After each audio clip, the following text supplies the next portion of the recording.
అమ్మగరిట ఛానల్కి స్వాగతం. ఈరోజు చాలా సింపుల్గా చేసుకునే కీమా కాజు కర్రీ. ముందుగా పావు కేజీ కైమా అది వాష్ చేసేసుకుని శుభ్రంగా కడిగేసుకుని ప్రెషర్ కుక్కర్లో వేసుకుని అందులో హాఫ్ స్పూను ఉప్పు, కొద్దిగా గరం మసాలా, కొద్దిగా పసుపు, ఒక హాఫ్ టీ స్పూను కారం, 2 స్పూన్ల ఆయిల్,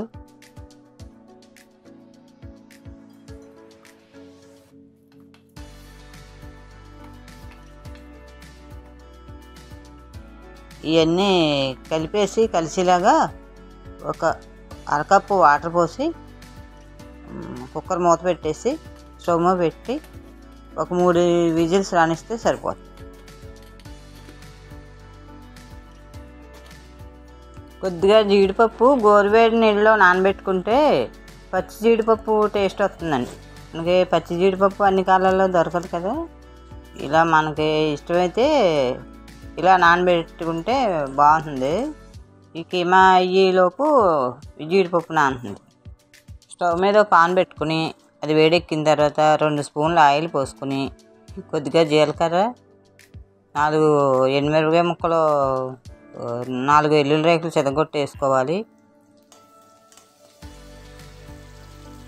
కొద్దిగా కరివేపాకు వేసుకోవాలి.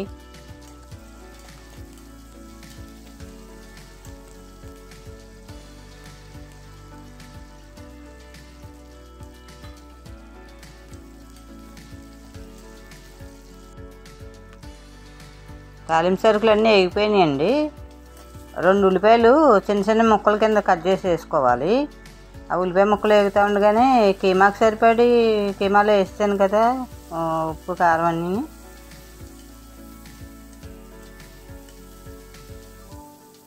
కొద్దిగా ఉప్పు, కొద్దిగా కారం,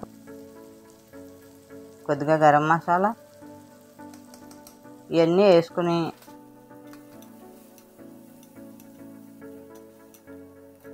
ఉల్లిపాయ ముక్కలన్నీ వేగిన తర్వాత అప్పుడు నానబెట్టి ఉంచాను కదండి జీడిపప్పు, అది కూడా నానిపోయింది.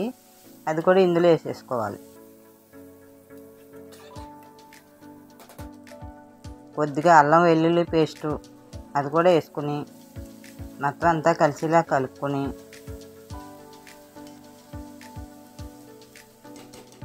ఈ మిశ్రమం అంతా బాగా కలిసిలా కలుపుకొని ఇప్పుడు కుక్కర్లో పెట్టిన కీమా ఉడికిపోయిందండి, ప్రెషర్ అంతా పోయింది. అది తీసుకుని ఇప్పుడు ఇందులో వేసేసుకోవాలి. ఆ కీమా అంతా తెచ్చి ఇందులో వేసేసుకోవాలి. అందులో కాస్త ఎసరున్నా పర్వాలేదు, ఆ ఎసరుతో పాటే ఇందులో వేసేసి కొంచెం గ్యాస్ సిమ్లో పెట్టి మూత పెట్టేస్తే మగ్గిపోతుంది శుభ్రంగా. ఇంకా ఇందులో ఎసరు పోయవలసిన అవసరం లేదు. Keema curry ready. ఎసరంతా పీల్చేసిందండి.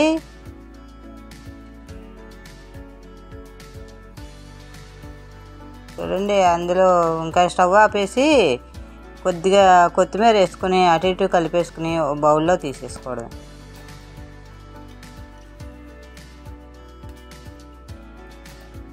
బౌల్లోకి తీసేసుకుని కొద్దిగా కొత్తిమీర వేసి ఒక నిమ్మ చెక్క పిండుకుంటే అందులో టేస్టే వేరండి.